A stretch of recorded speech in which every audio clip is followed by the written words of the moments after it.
One of the most critical things that plays a pivotal role into your success or failure into international trade is the price that you put on a product.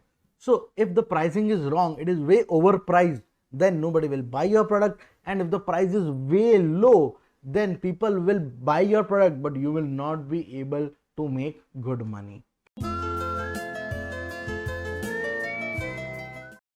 For latest updates, subscribe to our channel and press the bell icon.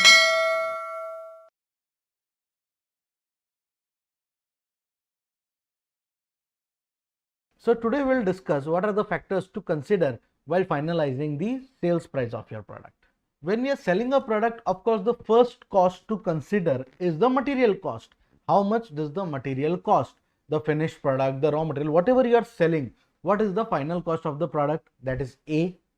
And then what is the profit margin you are expecting to make out of it? So let's say for this example, we keep the profit margin of 10%. So our basic price would be A plus 10%. Now this is basically the factory price, the price at which you are willing to sell the product without incurring any additional cost, may it be of logistic cost, may it be of documentational cost, no other cost you are willing to include. This is the base price at which you will do business. Now in international trade, as you know, the whole market depends on the Incoterms.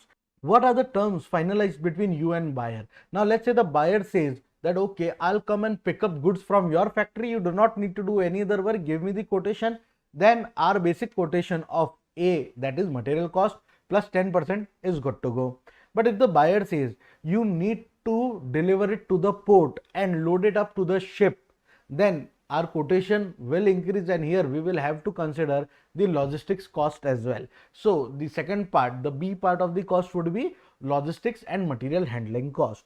Now this depends what are the Incoterms. If the Incoterm says that just deliver it to the port, then okay, our cost, let's say, will be 200 rupees. But if the buyer says you get it custom cleared also and load it on the vessel also, then our cost will increase to 300 rupees. And if the buyer says you deliver it to the destination port. Now by destination port we mean that, for example, the buyer is of Europe and he is asking you that you deliver the product into a particular port of Europe, then we need to consider that cost also. These costs will vary in accordance to the Incoterm, and they will be all classified under logistics and handling cost. So first the material cost, second our profit margin, third the logistic handling cost, and once we get the total of it, that will be our selling price.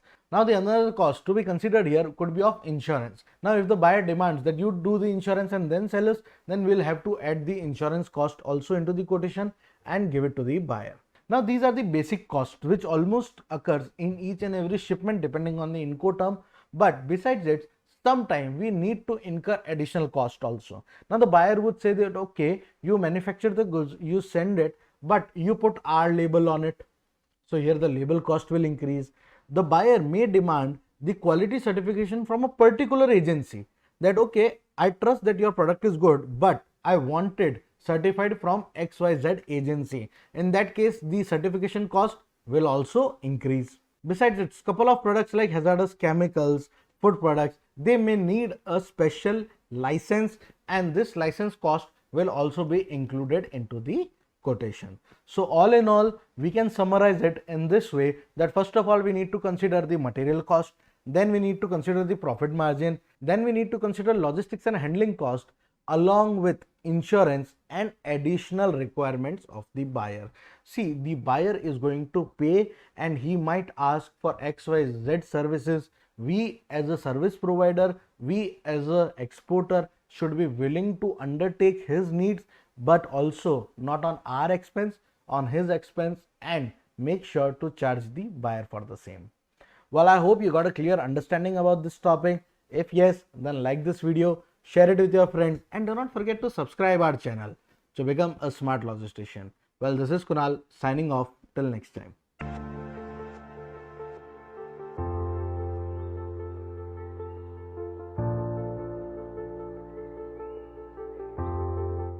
For detailed learning of all logistics subjects, visit www.logiveda.com.